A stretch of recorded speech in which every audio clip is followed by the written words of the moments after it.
Don't you have like a theory about why? Who was it? Oh yeah, Yes, Biggio. Yeah.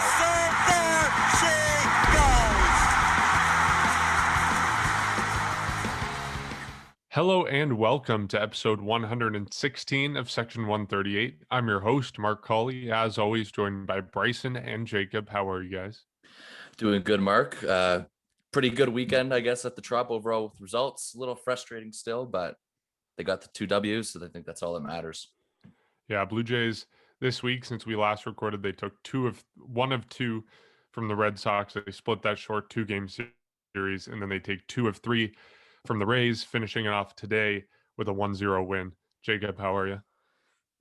Considering the Blue Jays are winning right now, I'm happy, but I can't lie, I'm a little nervous about what I saw in today's game. And it was a win. A win's a win, but there was a lot to that game, and had my heart pounding for quite a long time today.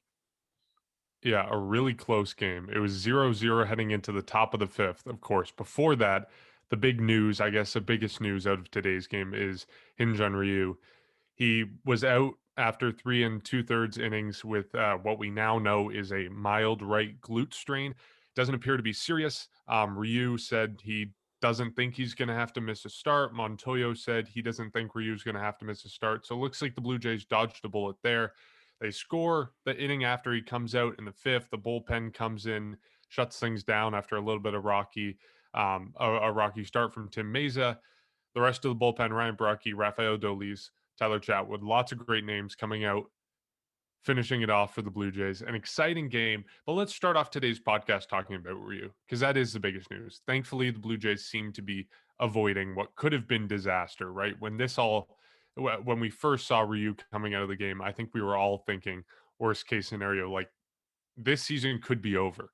If Ryu blows something, if he tears a muscle and he's out for 3 or 4 months, I hate even saying it, but if he is out for a long period of time, like that's almost, you just have to pull the plug right there on the Blue Jays season. So seems like the Blue Jays dodged a bullet in today's game.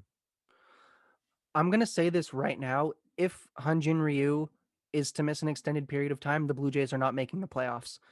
It's early, but he's their ace. He's the guy that they expect to be consistent every single day. And he has been. Like, let's be honest, he's been their ace for the past 2 seasons. And I mentioned a couple seconds ago, that was what had my heart pounding. I'm a little over dramatic. I was almost tearing up because this cannot happen to the Blue Jays. You cannot lose so many pieces of your rotation and then lose your absolute ace. That is, and not even just ace as in best pitcher on your staff. He's one of the best pitchers in all of baseball. So the Blue Jays cannot lose him no matter what.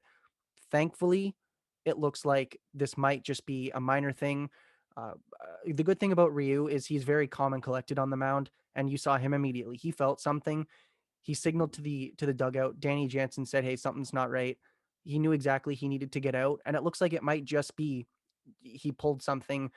He's a little in a little bit of discomfort, and he's out for maybe a week. And a week isn't even that bad for the Blue Jays because they have 2 off days this week on Monday and Thursday. So realistically, even if he misses 7 full days of real time, that's only maybe 1 start at best, or not even a full start. So best case scenario, I think, for the Blue Jays coming out of Tampa Bay right now, I think had this have been bad or had this have been worse, that would have been detrimental to this team. And one thing I also mentioned or want to mention, I'm not sure if you guys saw it, but I believe it was Hazel May. Somebody retweeted a video of Ryu's pregame workout, and he was on the mound at the Trop.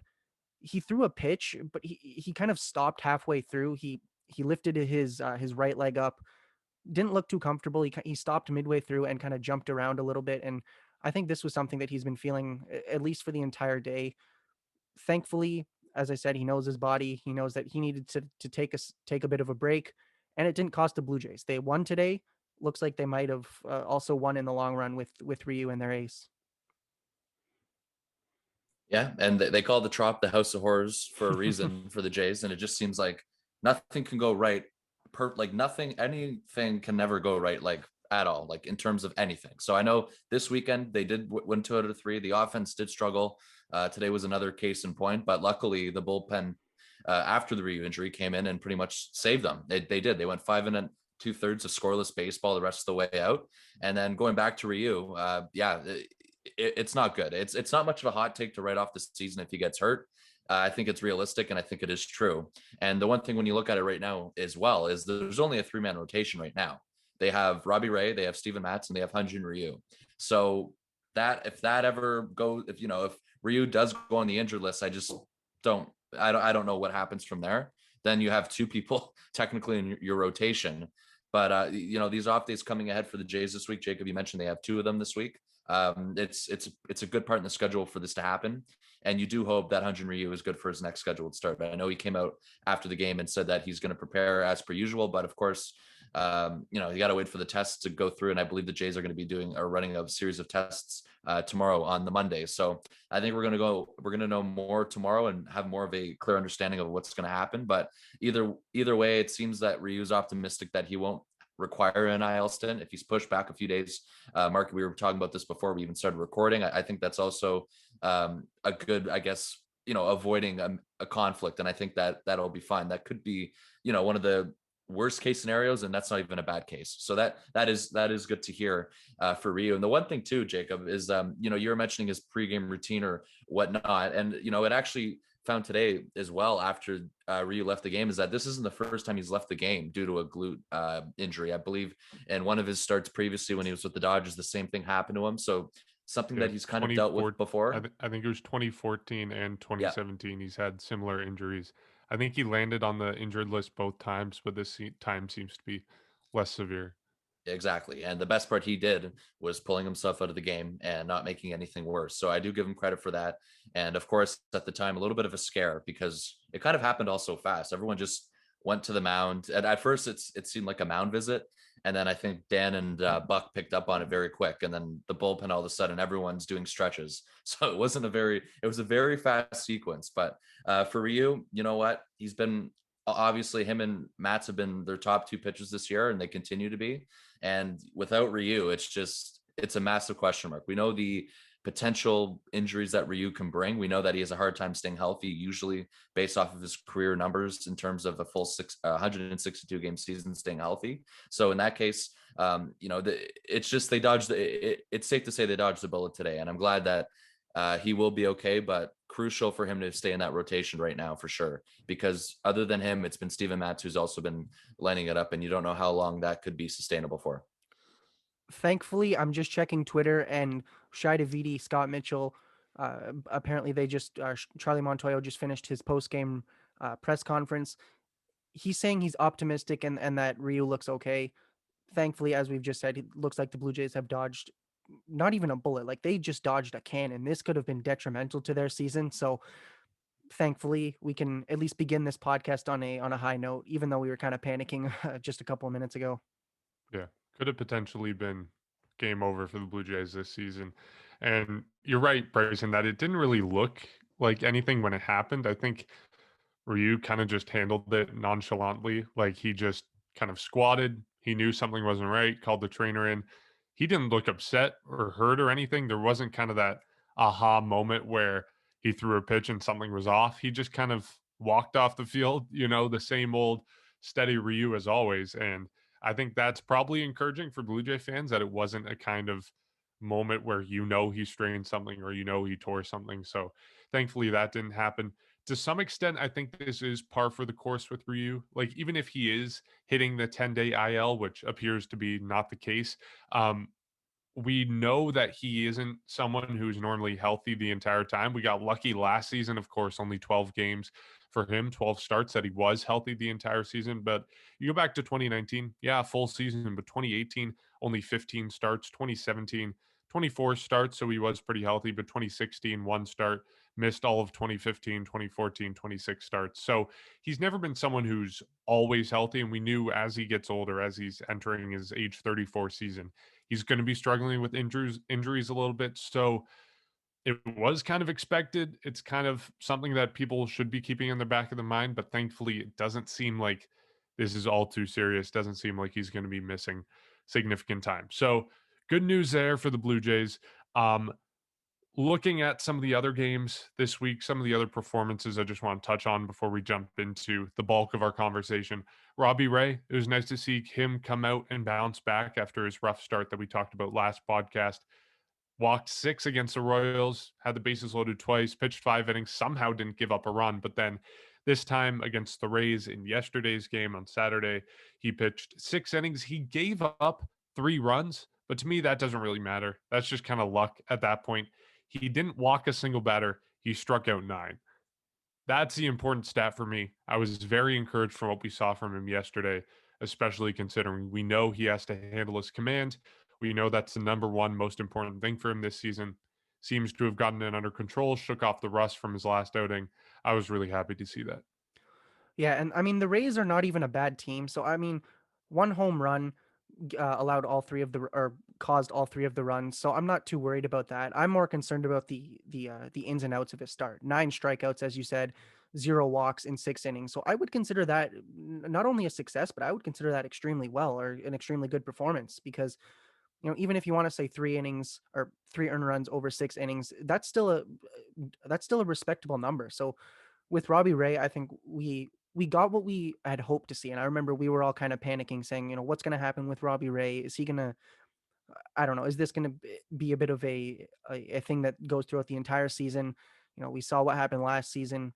We were kind of not expecting that after spring training and how he was really starting to lower those walk numbers. But yeah, I think it was a success. I wouldn't say that I'm overly concerned about Robbie Ray now, especially with I think the scares of the rotation. He's going to have to step it up even more. But yeah, the guys that we've expected to get it done so far, at least on the pitching side of things, are getting it done. Absolutely, they are. And for Robbie Ray, coming off one of the most bizarre pitching lines, I guess the week before in Kansas City, where that was just one of the most bizarre pitching lines I think I've seen for someone who didn't allow any runs or barely any runs. And then he comes back a few days ago and he strikes out. It was 9, like you said, Mark, was 0 walks. And yeah, it was just that 1 3-run home run he gave up, but definitely optimistic to see from Robbie Ray. And yeah, regardless, he has to step up because we know we've already discussed the uncertainty of Steven Matz keeping this performance up. It's obviously a bonus if he does, but if he doesn't, Robbie Ray needs to be there just in case, because you have Ryu, and you hope he stays healthy, and he's going to obviously lead the way. But Robbie Ray, somebody that you've had to be depending on since the start of the offseason and entering this year as well. So it's good for Robbie Ray. So far, I guess if you want to include his starts where he has walked a bunch and then his recent start where he hasn't, I guess there's still some inconsistency there, but it's something that's obviously ongoing. And throughout a full season, you can only hope and can only, I guess, have faith that it can sustain, like his walk ratio can, it can lower. So that's the one thing when you look at it, and that's definitely one of the highlights. I have a bunch of other highlights here, but Mark, like you said, we'll be getting into the bulk of it shortly, so I'll save that for that. But yeah, either way for Robbie Ray, very impressed so far. And, he's going to have another test this week when he starts. It's going to be a tough week. You have the Nationals for 2 games, and then you have Atlanta for a 3-game weekend series next Friday coming up. And we'll see what happens from that. But Robbie Ray, definitely a bounce back start, and definitely kind of a sigh of relief almost just to see him kind of revert back to what we hope or what we've been expecting him to, which is walking less and striking out more. Mm-hmm. Well, why don't we jump into some of the standout names from this week besides them before we get to, I mean, everyone can probably guess what we're going to talk about, but some of the defensive problems with the Blue Jays. One name that stood out to me is Randall Grijic. He had a good week. He had home runs in back-to-back games, I believe. He had the 3-run home run in the first inning of Saturday's game, I think it was. So that was one guy I was really happy with how he did this week. Who are some other people that maybe stood out to either of you guys as good performances this week? So for me, I actually had a few people that have taken a few people that have caught my eye. And remember too, this is the first time we recorded since the lineup change. We know that Marcus Simeon was struggling at the leadoff spot, and now we have Cavan Biggio and him kind of swapping places. Marcus Simeon hitting in the middle of the order now, 5-6. And, we were talking about it. He already seems more comfortable about it. And right away, for the last 7 days, Marcus Simeon has been a lot better. And I know his numbers are still down overall, but the last 7 days, the 929 OPS and 3 RBIs. So that's definitely good. Other names, I have Vladimir Guro Jr., who's continuing to hit well. Randall Grijic as well, still playing for that playing time and still earning that playing time for the return of George Springer and Teoscar Hernandez, which seems to be days away. So good on Randall Grijic for doing that. You got to ride the hot hand, and I'm not saying it's sustainable, but right now he deserves to be in that lineup, especially when those two are back. Bo Bichette, not the best week for him overall. Hitting, he seemed okay, still kind of average. And then, of course, defense we're going to be getting into in a little bit. And as well with Cavan Biggio, overall still not quite himself. I know he is walking, and that's the one thing to take away from it. In the last 7 days, second on the team in walks with 7. So, ever since moving to the leadoff spot, he does seem a little bit more comfortable. Other than walking, though, still not quite the Cavan Biggio that we know of, but that's a start. And like I was mentioning with Bo Bichette, 9 strikeouts this week as well. That's something that just overall, not a good week for Bo Bichette, but we're going to be talking about that again. But 9 strikeouts, definitely something that you don't want to see every day. And it's just for someone like Bo Bichette, who's supposed to be a hitting machine, it's not who he is. And then other guys I have as well, Lourdes Gurriel Jr. continues to struggle. And it seems, with Randall Grijic continuing to hit well, it seems it's going to be between Lourdes Gurriel or Rowdy Tellez, who's going to be fighting for playing time when Springer and Hernandez are back as we're expecting them to. So that's going to be interesting to see there. But Gurriel continues to be slow off the start. Danny Jansen, this week 0 hits, and it is a bit concerning now. An overall average of 0.49, and this week Yeah, 0. I don't think he's had a hit since April 7th. No. I think it was 1 for 3 with the double. It's a concern. Nothing since then. Yeah, it's a concern for me. But on the other side, Alejandro Kirk is beginning to hit as well. An average 286 the past 7 days. Something that you might want to keep an eye on.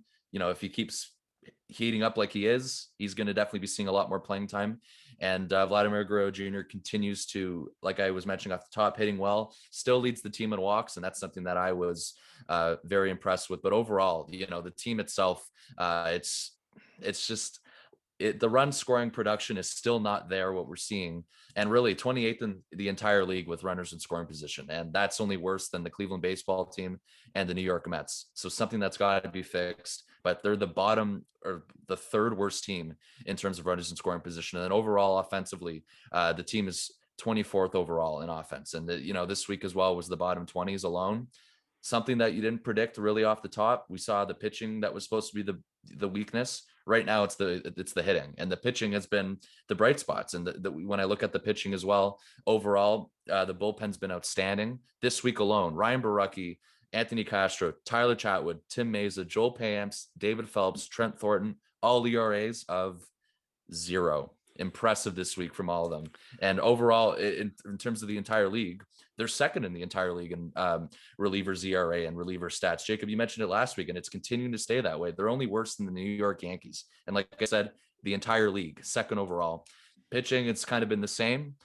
Steven Matz and Hyun Jin Ryu, we just discussed. But overall, those are my notes this week. And, we're still kind of itching our way back to healthy or being healthy. Jordan Romano, somebody who didn't look too comfortable this week. I know he's back. A lot of people questioning if he should have even been in the game on Saturday to begin with in terms of a high leverage situation. And he just didn't look himself. I hope they can ease his way back in, and I'm sure he will be fine. But either way, his velocity as well was dropping. It was in 95, 94, something that you usually don't see from Romano. Usually it's the high 90s. So, that's got to be corrected as well. Rafael Dolis, 2 saves this week, and he's taken over as the team's closer for now until we see the return of Julian Merriweather. But overall, you're hoping Ryu's okay, like we discussed, but those are pretty much sums it up this week offensively and for the pitching wise for the. Yeah, I think sadly a lot of the standout names are standing out for the wrong reason. The Blue Jays were not very good offensively this week.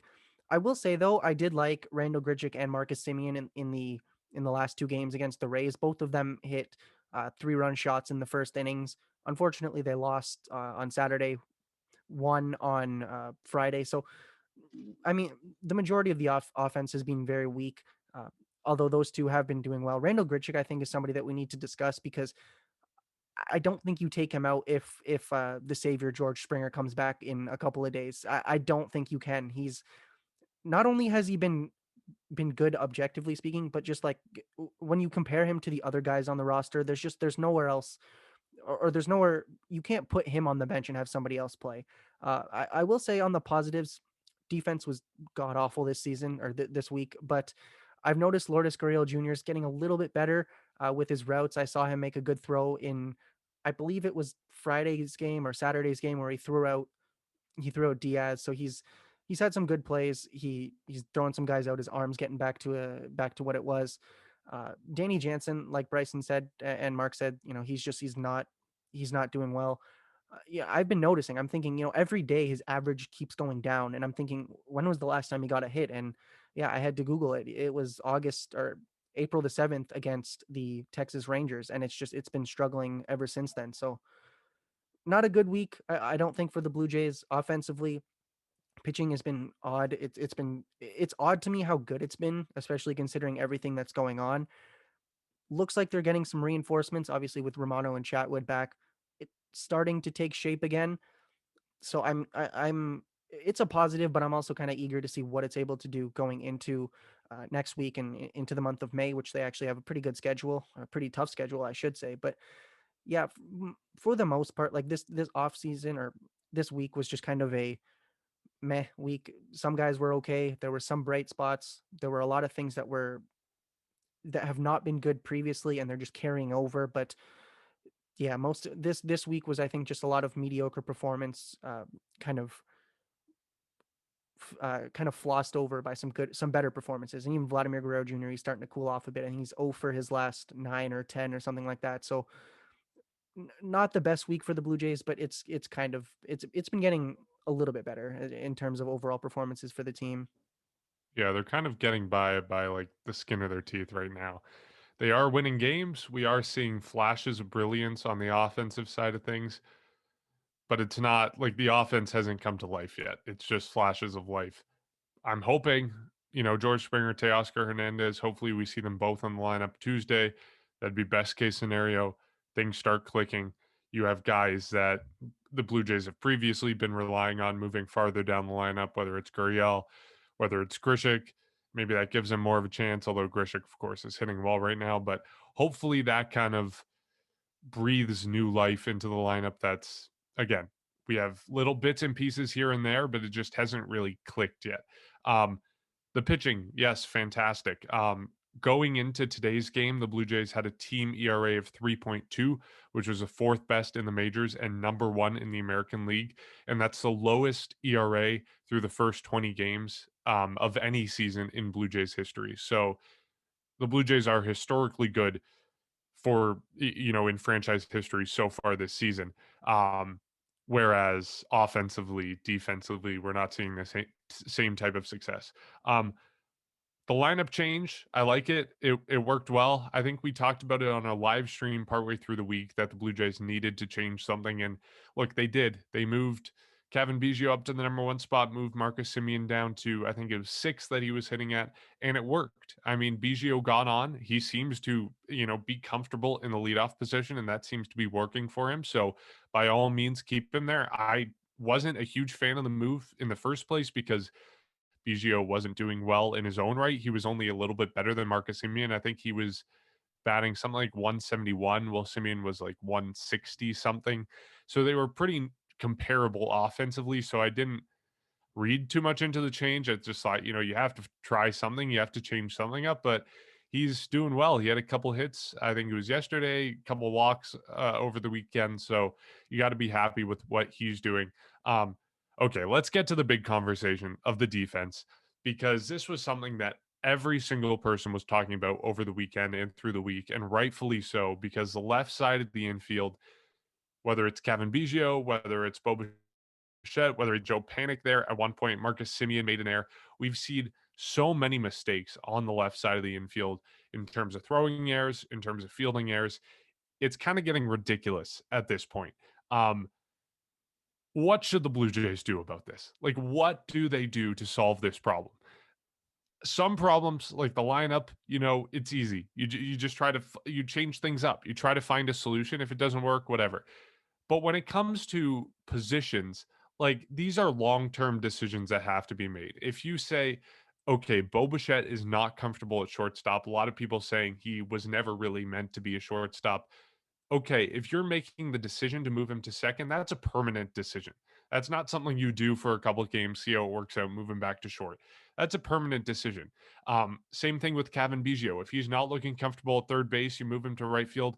Less of a permanent decision, but it is kind of the approach that the Blue Jays are taking. They have to be firm in their decisions about what they're making. These are tough decisions for the Blue Jays to make, But at the same time, something has to be done. They are going into today's game. They were second in MLB in terms of infield errors. They had 15 going into today's game. Again, a horrible mark. Something has to be done. The question is, what do you do?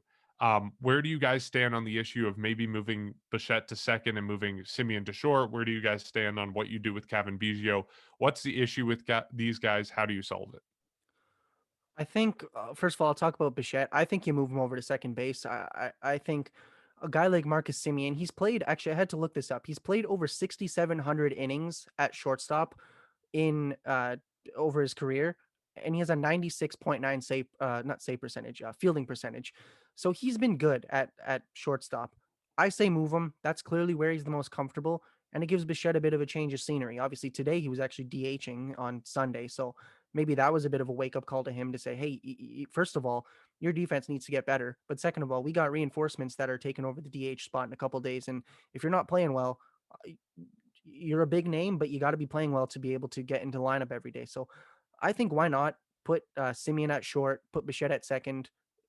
They're still up the middle together. I do like the pairing. Yeah. So I think, just move Bichette to second, move Simeon to short. That's probably the best option. And there's, why not? That I don't think that that's a bad option for the Blue Jays.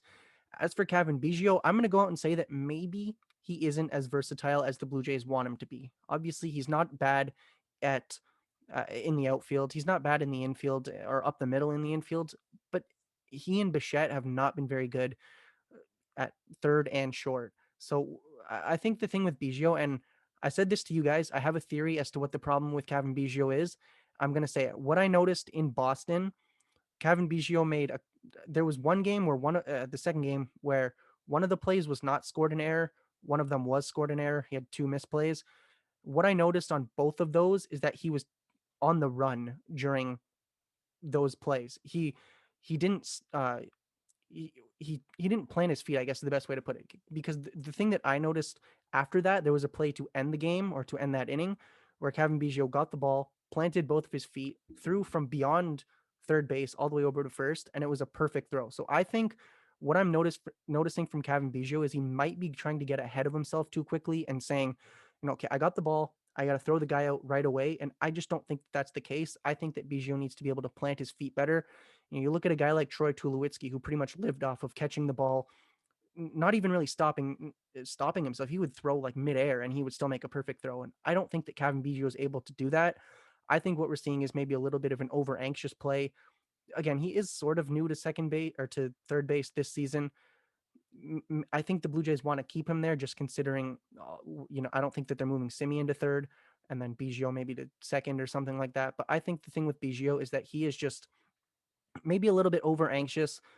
I'm thinking the best option is possibly just infield drills. Maybe look at the tape, say, okay, this is what you're doing wrong. This is what you're doing wrong when you're making errors, because he's not making errors every single game, and he's not making airmail throws or throws that Guerrero has to bail him out on. It's just there's certain plays.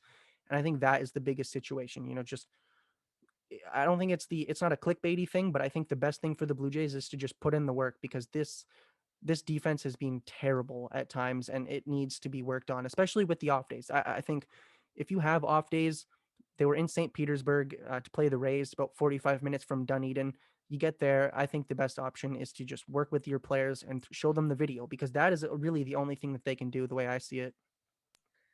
I'm going to throw some numbers at you guys in terms of errors for Bo Bichette. It is not even May, and he has 6 errors. Going back to his rookie season in 2019, he had 7 errors in 42 games. He is going to, if this keeps up, it's going to be in double digits very fast. And when you look at last year in 26 games, only 3 errors. So it's there. The elite, or not even elite, just him being a regular, normal fielder with good numbers, with a good fielding percentage, it's there. And I'm not ready to give up on him yet at shortstop, which is why I disagree, and they should keep him at shortstop. I want them to work through this. I want them to go through any situation possible, any little resource possible, and get it all out of him, and don't give up on it. It's still April 25th. There's still months to go. Obviously, right now, the way it's going for a competitive team, this can't sustain, and something has to change. But just moving them across the diamond and moving him to second base, I just think that there's still a way to solve all this and fix all this by keeping it the way it is. And that's why I want Bo Bichette to stay at shortstop. I believe the Jays envision him as a shortstop. He wants to play shortstop. And why take that away from him right now? If this continues into the summer, I think we can have a different conversation then. But since we're on April 25th and we're not even in May yet, I know the errors are there. And I told you guys pretty much he's on pace to well surpass his 2019 numbers. But there's still hope for me that he can fix this. He's another one. When you look at it, he seems to be getting a little bit too anxious. It's pretty much everything with Bo Bichette right now. The footwork, it's just more him collecting the ball or absorbing the ball. He just seems to have trouble with that. And of course, his throws aren't always there as well. There's just everything's all off right now. And it's something that I'm sure they're continually endlessly working at. It's not like they're not. So that's why I still have some sort of faith that he can sustain this. Marcus Simeon was brought over here as a second baseman. He should stay at second base. And the odd time when Bichette's not playing shortstop, like today on the Sunday, then I'm fine with that. And then for Cavan Biggio, it's simple as it is they don't have anybody else. They really don't. I know you have Santiago Espinal and Joe Panic, but really for a winning formula, I know they can go there the odd time the spot start, but consistently, it's not enough for me. I in all due respect to both of them, I find Espinal very comparable and very relatable to Joe Panic, but just a younger version. And for Vladimir Guro Jr., he would be the only other one, but I still think they're happy with him at first base. I know, do we get to the point some part during the season where we say, when's Vladimir Grove Jr. going to get an opportunity again? Perhaps. Right now, I don't see a change necessary for that as well. And for Cavan Biggio, I know, Jacob, you're talking about runs on, like throwing on the run and all that. I guess like it all depends, right? I've never played third base, and I'm sure any fielder can say there's just times where you can't always plant your feet. But either way, it's unacceptable the way he's been throwing the ball as well. He's another one with 6 errors, and he was the one that injured his hand based off of a hopper to third base. Realistically, when you look at it, he is more comfortable in the outfield, but unfortunately for him, it's going to get very crowded within the next few days. And the only way that he's going to be able to stay in the lineup is if he stays at third base. So that's why right now I'm still have hope for this to change. Obviously, I'm not taking anything away from how much of a debacle it's been this month. It's been atrocious. It has been. It's been a complete nightmare. It's just every inning, especially on the game on Saturday, it just seemed every inning something happened. It was just what's the error going to be this time? What's the error going to be that time? And the left side of the infield is obviously a major concern. But Bo Bichette, I'm willing to stick with him, stay at shortstop. And for Cavan Biggio, realistically, unless there's injuries or you're rotating people, there's no other room. There's no other room for him in this lineup. Yeah, Bryson, I'm right there with you when it comes to Biggio, because to me, like last year we talked about this a lot, but Vladimir Guerrero Jr. moving to first, he made a lot of mistakes at first last year, but we knew that we just had to give him time. He's new to the position. He's going to make mistakes. There's going to be growing pains. And I think it's the same thing with Cavan Biggio. Clearly, he's part of the Blue Jays' long-term plans. Clearly, the Blue Jays want him comfortable at third, at second, at DH, at right field, like wherever they want to play him, they want him comfortable there. So this is something we're just going to have to get through. And I think Cavan Biggio is a player who's capable of figuring it out, is capable of putting in the work and becoming a good fielding third baseman. But look, he only has 24 games at third base in his career, 25 if you count, the past day or two. So I think we just got to give him time to figure it out. And I think that's where the mistakes are coming from. It's going to be frustrating along the way, but that's baseball. We just got to give it time. But when it comes to Bo Bichette, this is someone who's been at shortstop his entire career, coming up through the minors in 2019, 2020, this year in the majors. He's always been at shortstop. He's always been a shortstop. So that's where my concern is with him. If he's been there his whole career and he's still making these mistakes, this isn't something that's as easy to fix as it is with Biggio. It's not something that's as easy as trying to, like you pointed out, Jacob, trying to get the feet planted and trying to do infield drills. This is something that might be more of a long-term problem. Maybe it's a problem with the strength of his throwing arm. Maybe it's a problem with, the velocity thing, that balls are coming off the bat, the frequency balls are going to shortstop. This seems like more of a long-term problem with Bo, which is why I'm more open to having him moved over to second, having him swap with Marcus Simeon. I know that the Blue Jays want him at shortstop, obviously, right? They signed Marcus Simeon and moved him to second base because Bo Bichette is ideally their long-term shortstop, but right now it seems like he just doesn't have it. And to me, it's not that big of a problem if you move him to second base. Yes, shortstop is a more valuable position. Yes, it's probably cheaper in the free agent market if you want to go after a second baseman. But if a shortstop is having these problems, why not just move him to second base? And to me, it's the fact that he's been doing this his whole career and he's still making mistakes. That's the problem for me. It makes him different than Biggio in my mind, even though I think Biggio's mistakes so far this season have been worse. That's kind of where I stand on it. Also, I just want to point out that when we talk about Bo Bichette, it's not as if there's one thing that I think is plaguing him right now. We're seeing his throws are off the mark. Vladdy's had to scoop them. There were a couple plays in one of the games against the Rays where Vladdy had to jump off the base. I think the last play to end the game, he had to jump off, tag a guy.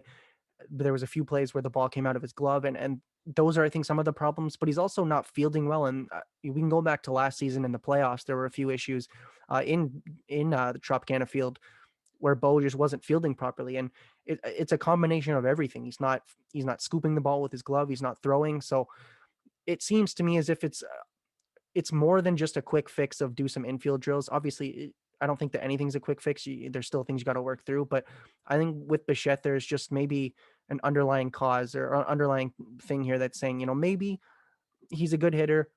He's an okay shortstop, but I think that there is just quite a few too many things that are really hurting his defense right now at short. I look at it and I know, I mean, there's no other way this is possible that this keeps up going through May to September, which is why I feel like it's not an overreaction. I just feel like that's pretty much bringing people to the edge of their seats in terms of this. And I want to see how he reacts in May. I really do. I want to see if he can recover from this. And I hope they give him the opportunity. I think they will give him the opportunity to try and do it. It's just that, 6 errors in a month, that's as worse as it gets. It is. And I don't know how much worse it gets. I'm sure it's going to get much better from here, regardless if you agree with him at shortstop or not. But I want to give him an opportunity and see how he reacts as we head into May, as we head into June. And if it continues, then of course I'll probably agree with both of you guys and maybe consider a swap with Simeon. But right now, I still want to see how he reacts heading into May, which is why shortstop is right now for me the place he deserves to be for now. Yeah, I do think we need more time to figure it out. Yeah. I'm not saying, tomorrow, after having Bo at DH today, when the Blue Jays come back to home and play the Nationals on Tuesday, boom, Bo's going to be the starting second baseman from now on. I'm saying like maybe start of June, mid-June, trending towards the All-Star break. That's kind of when I'm thinking, okay, this is getting out of hand. It's going to be frustrating watching it that whole time, but baseball is a game of patience. It's a game of large sample sizes. We do just have to wait it out. But if this type of play continues, if the Blue Jays can't figure out what the problem is, I think a switch has to happen. And, maybe he figures things out this year. But like I said, a lot of people think Bo just isn't a shortstop. So maybe he's fine this year. Maybe they move him over the off season or in future seasons. But it is a concern that we want to be talking about. And a lot of people are bouncing around the name Trevor Story. He's a free agent after this season, I believe. Of course, shortstop for the Rockies. There's Grand Slam today. Fantasy okay. Team. I wish I had him on my fantasy team. There's nothing going on in Colorado right now except for the All-Star game, apparently.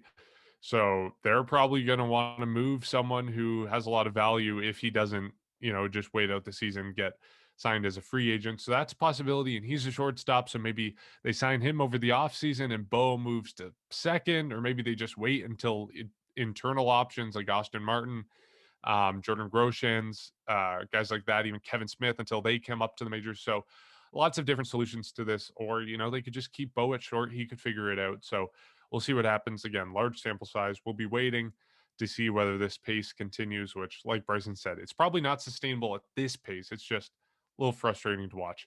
I do want to say, kudos to Vladdy for being as great as he has been at first base.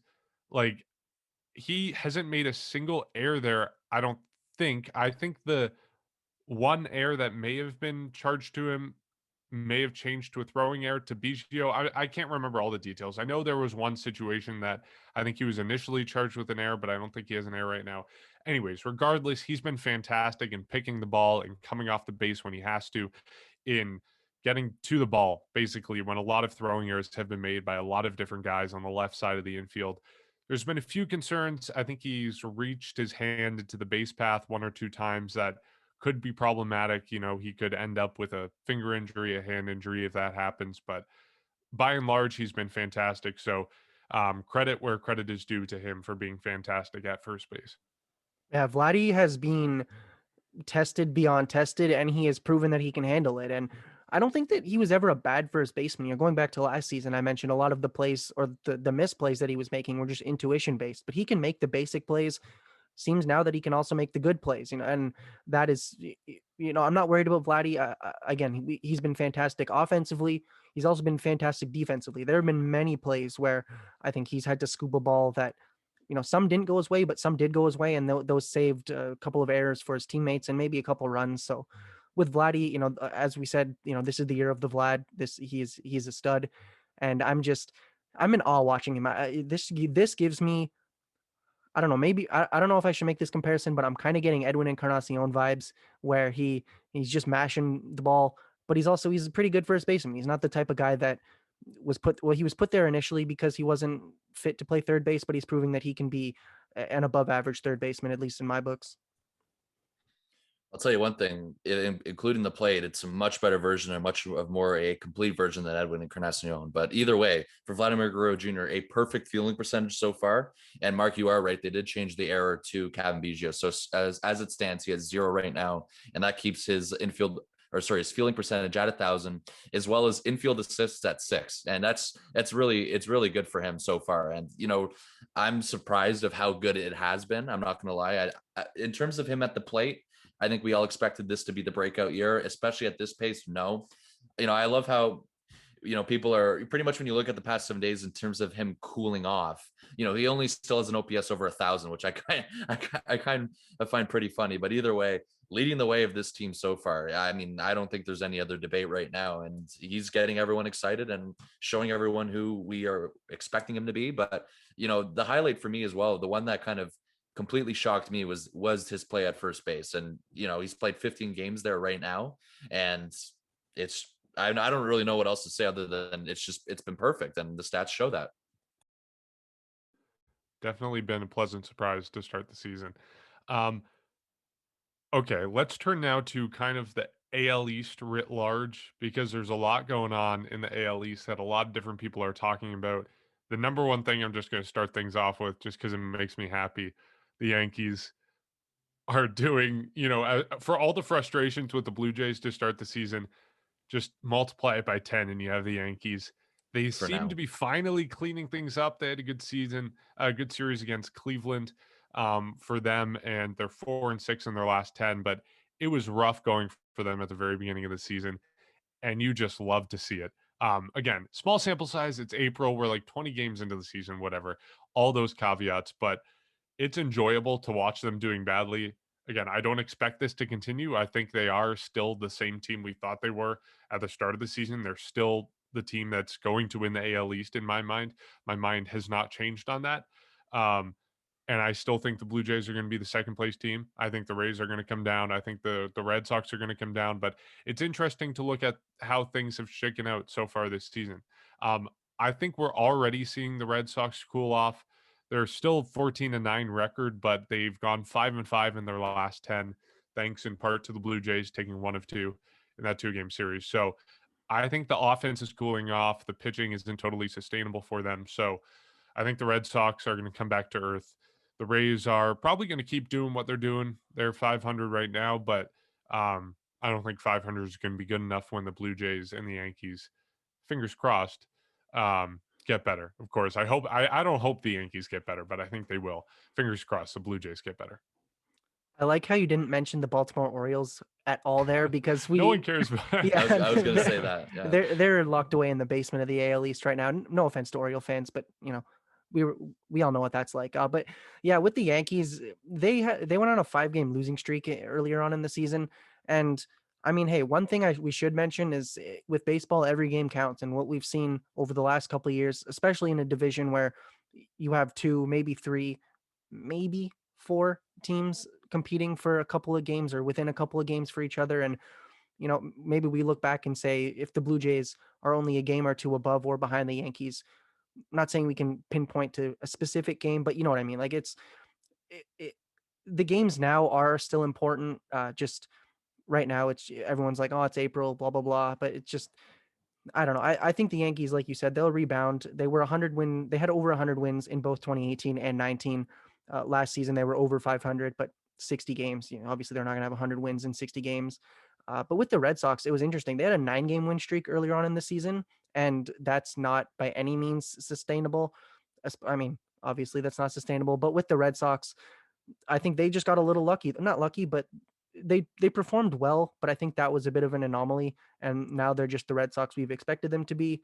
And hey, it gives the Blue Jays a shot in the very early AL East. But yeah, the division's been kind of odd this season. With the Yankees, they were, I believe, 5th or 4th at one point, and now it's just everything's kind of falling into pieces or into place. The average is eventually it's swaying towards the middle and where the teams are eventually going to go. But yeah, it's been a weird way for the AL East, especially if you're a fan of those teams, especially if you're watching the Blue Jays. You're like, what is going on here? I thought this offense was supposed to be extremely good, but yeah, you know what? It's early. I'm enjoying it. I'll enjoy it all season long, and maybe I can look back on this episode and say, hey, I was right.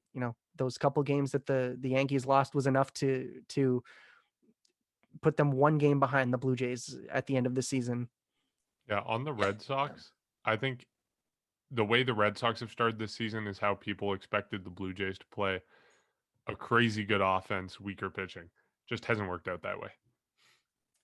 Yeah, I'll get to the Red Sox in a sec, but for the Yankees, yeah, I mean, I don't think anyone's really. I mean, they are traditionally slow starters, which is why I'm not entirely surprised. They're missing some key guys. Luke Voit has been out since the start, and he's supposed to be back in mid-May. I know they're still waiting on Luis Severino. I think around maybe the summer at the earliest is when they're going to consider him coming back. So they're still, I know they're not far off, but I think they are going to be fine, and I think they will win the division. It's not surprising to me to see them start. I know they've been a mess, and I know that people are trying to wonder if Aaron Boone's on the hot seat and whatnot, but I think the Yankees really like Aaron Boone, so I would be very surprised if that ever actually came true. And I think it's just they're going to be fine with pretty much what I'm saying. But for the Rays, I think I still don't understand or have a clear understanding on how good the Rays will be. The one thing when I look at it now, and coming from us as Blue Jays fans, I can't remember the last time where we've said that the Jays have had a better bullpen than the Rays. And we were talking, I think on the broadcast, they were talking about that on the weekend of how that actually is true now. And the Rays have just kind of fall in terms of their pitching, which is their strong suit. They just aren't as deep as they once were, but either way, they're still going to be competitive. And the Red Sox is where it gets interesting, because I'm not convinced the Red Sox fall off. I consider them an 80-85 win team. I think they're going to win around 85 games. I like what I've been seeing out of the Red Sox, and I think that they've come out of nowhere. They have great young cores. They have Chris Sale on the way back eventually. Alex Verdugo, someone I've been very impressed with. And either way, I'm just not totally ready to say that I know they will come down to earth, but I still think they may be.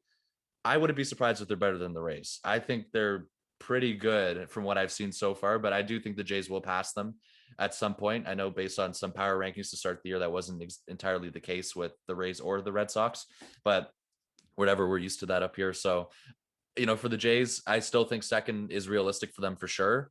And the Rays, I'm still not too sure about, but the Red Sox, I'm not ready to count them out. I like what I've been seeing out of them so far.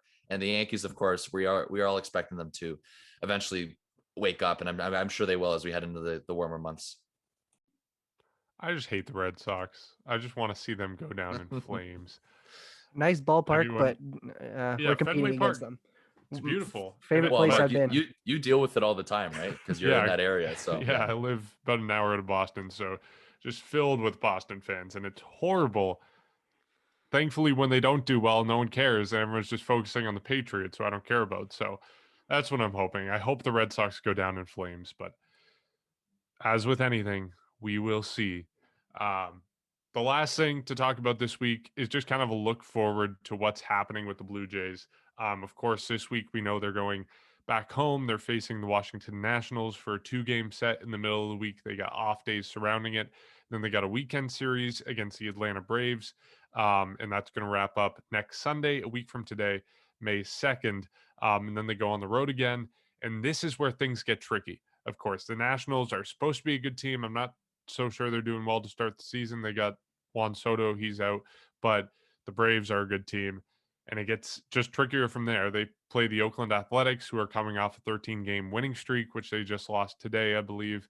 They're going to play the Houston Astros in Houston, which should be a fun series for reasons besides what's going on the field. But the Astros are a good team. And then they're going to go to Atlanta and play the Braves for a 3-game set. And then it just keeps going. The Phillies, the Red Sox, we'll see how they're doing then. If they're hot towards the end of May, then the Rays, again, we'll see what's happening there. Then the Yankees, who, I mean, we just talked about all this, but the Yankees also supposed to be a formidable team. Let's see what's happening then. And then Cleveland to end the month of May. So it's an intimidating month coming up. There's a lot of tough opponents on the schedule. We'll see how teams are playing. We'll see how things shake out. But thankfully, the Blue Jays have reinforcements coming at the perfect time. George Springer, Teoscar Hernandez, hopefully both back by Tuesday. They obviously had Jordan Romano already come back. Tyler Chatwood already come back. So a few pieces trickling in here and there. We're going to get the big ones in that series against the Nationals, but they desperately need it because of the very, very hard schedule they have ahead. It should be an interesting game in Houston if Springer's there. That'll be really interesting. I'm still obviously I'm a little bit biased towards Springer now that he is a Blue Jay, but I'm interested to see how the Yankee fans will treat him. Kind of have an idea of what that'll be like, but yeah, reinforcements couldn't be coming at a better time for the Blue Jays. As you said, Oakland's been fantastic after having a bad start to the season. But then it doesn't get easy. The Rays, as we've just said, they're not a terrible team. The Yankees doing better. Cleveland, they're all right. So it'll be a tough week or tough month for the Blue Jays, as I should say. Let's pray that it goes the way that we think it will. And I think the Blue Jays have been a better team than they were earlier on in the season. So if Ryu is able to not miss a start or miss one start at most, maybe they get Pearson back by the end of the month. Not sure. But as they start to get guys back, this could be a fun month. Obviously, I think if you're a Blue Jay right now, you're looking at this month and this schedule and saying, hey, why can't we win most of these games? Be over 500 at least. I think that would be the perfect challenge for them, especially considering that they're getting all these guys that are cornerstones of this team and will be cornerstones for a long time. They're hopefully the healthy Blue Jays are able to tackle this tough schedule with a bit of optimism. I think they do have a shot at being over 500. I think so. If we're going to go under the assumption by the end of May that the Yankees are going to be better, I'm going to go under the assumption that the Jays are going to heat up by then as well. George Springer, Teoscar Hernandez on the way back this week should be sparks of this lineup. I'm not saying it's going to completely change the results overnight, but I think it's going to be on the right path. And by mid-May, I don't see why this team can't be, I guess, offensively back to what we were predicting them to be and what we were expecting them to be. But either way, some tough opponents, Mark. You just mentioned the entire month. Oakland, what was it, a 13-game winning streak? That's something to keep an eye on. Kind of Moneyball vibes. But anyways, Houston as well. I'm always interested to see the Astros now. So, I mean, no matter what it is, I'm always intrigued, even if it's in Houston. That'll be bittersweet for George Springer to return there. So I'm sure he'll enjoy that weekend. But either way, a lot of divisional matchups. We already went over this, but I'm expecting a competitive month of May where the Jays go over 500. And a fun fact is that last season around this time, they never, I think it was 11-11, the Jays finally got back to 500. And ever since that, they never looked back. And the Jays are now one game below 500. I'm just saying, if Tuesday they reach 500, I don't see why they can't repeat what they did last year and just look completely by the 500 mark and enter, I guess, competing at the top of the division with teams like the Yankees. I'll leave it at that. You think Springer gives Max Scherzer a warm welcome to Dunedin on Tuesday? Should be interesting. I hope so. Is Scherzer starting on Tuesday? I believe it is Tuesday. Yeah. It wow, is. Mad Max. That should be fun. Even though he's pitching against the Blue Jays, you gotta. I mean, he's absolutely first ballot Hall of Famer. You got to be. It's always entertaining to watch him pitch, but I think May might be the hardest month for the Blue Jays on the schedule, because they don't have any games. They don't have any games against Baltimore or Seattle. So automatically that makes it a tough month because you go to June, you have a couple games against Miami, you have a couple series against Baltimore, and then you start getting into Seattle, and then July as well, Baltimore.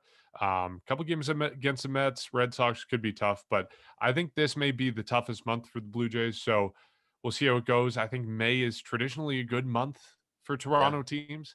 They usually heat up around this time, so we'll see how it goes. But yes, that series in Houston, it's going to be entertaining. I think we're all going to be having fun with that. Can I Long just overdue. Can I just mention quickly too, is you were talking about Seattle, and the first thing that came to my mind was the Rogers Center West. The borders are closed. That's going to be a very, very weird sighting when it won't be packed the Blue Jays fans, but yeah. Oh well, we're not playing in Toronto, so hopefully some fans like just live in Seattle. Yeah, for sure. Americans who just like decide that Seattle is horrible and they just, I hope come so. over to the Blue Jays. I hope there's fans over there. Man, to be a Seattle fan, remember their GM or president over the winter with his. Oh man, that's getting off topic. Anyways, we're looking forward to another month of Blue Jay baseball. We're only 1 month into the season almost. We got a long way to go.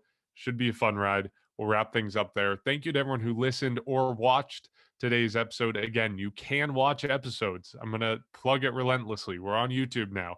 Section 138 of Toronto Blue Jays podcast. You can subscribe. We're doing live streams on our YouTube, on our socials as well at Section 138 Pod. Or on Instagram and Twitter. We did 1 or 2 this week. We had good conversations, so make sure to follow there to stay up to date with everything we're doing. Our Patreon is patreon.com/Section 138 Pod. Great benefits. You can join our Discord. You can choose the intro and outro music to the podcast. Some super fun stuff there. I think that's all we have to plug. Same stuff as always. Jacob's bloopers. Yes. Ooh, yes. Yeah. If you we don't talk about subscribe those. to the Patreon, just watch the last live stream. You get access to all our bloopers, or you could just watch the live stream on our YouTube that Jacob messed up in. Anyways, we'll wrap it up there. Thanks for listening. We will catch you next week.